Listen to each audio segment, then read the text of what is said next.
Saudara, pasangan suami istri di Kota Bekasi, Jawa Barat diduga jadi korban perampokan disertai kekerasan. Suami ditemukan tewas sementara istrinya dalam kondisi kritis. Kedua korban ditemukan oleh anaknya saat hendak membangunkan kedua orang tuanya untuk sahur. Namun didapati keduanya sudah tergeletak dengan sejumlah luka. Polisi bilang gelang emas dan 2 kunci mobil milik korban hilang dalam peristiwa itu. Selain olah tempat kejadian perkara, polisi juga sudah memeriksa sejumlah saksi untuk mengungkap kasus ini. Ya, tadi kami mendapat laporan dari warga bahwasanya ada terjadi peristiwa pembunuhan suami istri. Nah, yang untuk kondisi korban saat ini untuk dari laki-laki meninggal dunia, yang perempuan masih kritis di rumah sakit. Ada berapa luka, Pak? Ada barang yang hilang untuk saat ini gelang, masih kami data juga gelang, kunci mobil, selebihnya masih kami dalam pendataan. Polisi mengerahkan anjing pelacak untuk menelusuri jejak pelaku dugaan perampokan disertai pembunuhan di Bekasi. Dari pelacakan tersebut, pelaku diduga memanjat tembok ke batas perumahan yang menembus ke Jalan Inspeksi Kalimalang. Penelusuran anjing pelacak terhenti di bekas tempat pencucian kendaraan bermotor 100 meter dari rumah korban.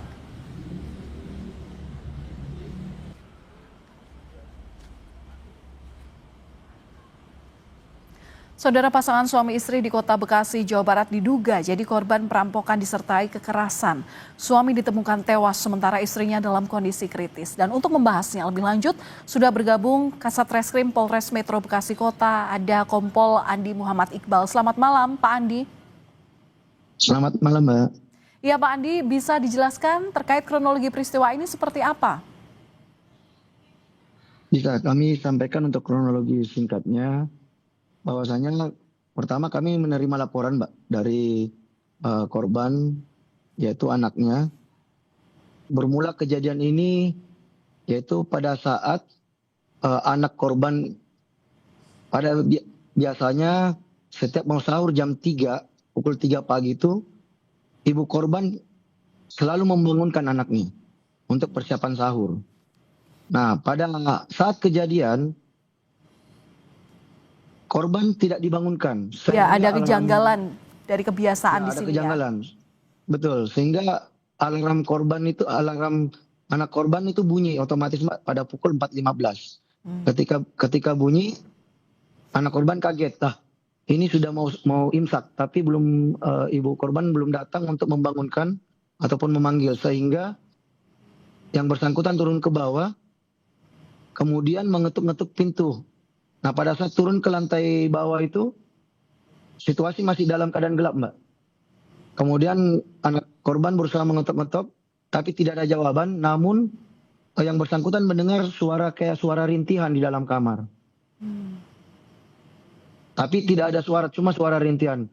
Dengan panik, korban berusaha keluar pagar, meminta pertolongan, namun di luar sepi, tidak ada siapapun.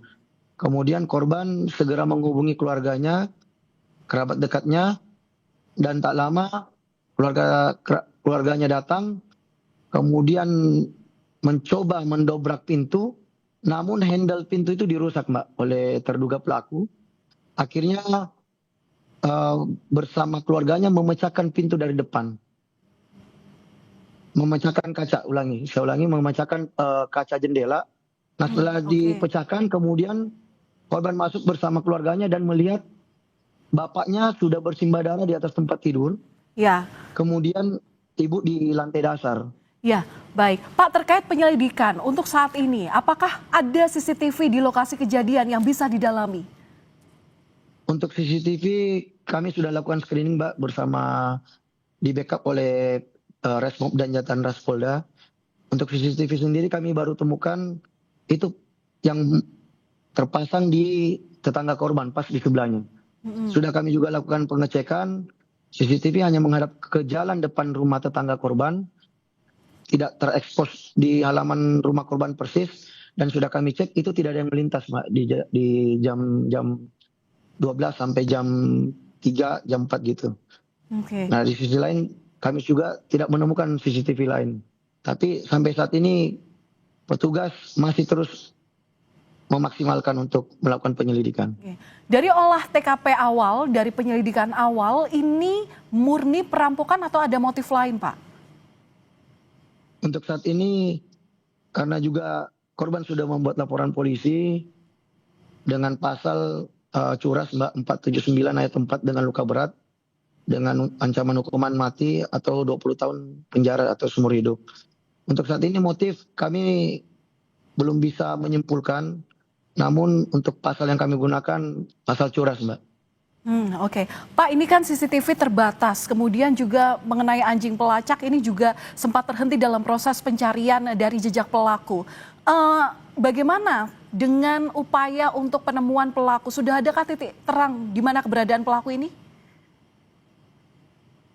Untuk saat ini kami masih berusaha maksimal, Mbak. Tim juga masih di lapangan semua. Oke. Kami masih mengumpulkan bucket. Kami mohon doa, insya Allah semoga dengan waktu dekat kami sudah mendapat petunjuk ataupun titik terang. Oke, dari kejadian yang terjadi, dari analisa Anda, jumlah pelaku ini lebih dari satu atau memang sudah satu saja ini? Untuk hasil sementara diskusi di lapangan bersama tim, untuk kemungkinan besar pelaku lebih dari satu orang, Mbak. Oke. Tapi Baik. untuk kepastiannya nanti setelah semuanya sudah kami lakukan maksimal. Baik, singkat saja Pak, hingga hari ini untuk kondisi korban dari istri ini bagaimana Pak? Dari orang tua pelaku, dari ibu, maksud kami dari ibu korban. Jadi kami jelaskan dulu, Mbak. Jadi untuk bapak, untuk almarhum itu meninggal di tempat, di atas tempat tidur. Kemudian yang ibu tergeletak di bawah dan langsung dibawa ke rumah sakit, kondisi kritis. Hingga saat ini kabar terbaru kami dapat, korban atau ibunya itu masih kondisi kritis, Mbak. Mohon doanya. Baik, belum siuman ya Pak ya? Belum siuman sampai saat ini. Baik, terima kasih Pak. Kami harapkan semoga penyelidikannya berjalan lancar dan tentunya pelaku bisa ditemukan dan ditindak seadil-adilnya. Terima kasih sudah berbagi informasi bersama kami di Kompas Malam. Kasat Reskrim Polres Metro Bekasi Kota, Kompol Andi Muhammad Iqbal. Terima kasih, salam sehat selalu Pak.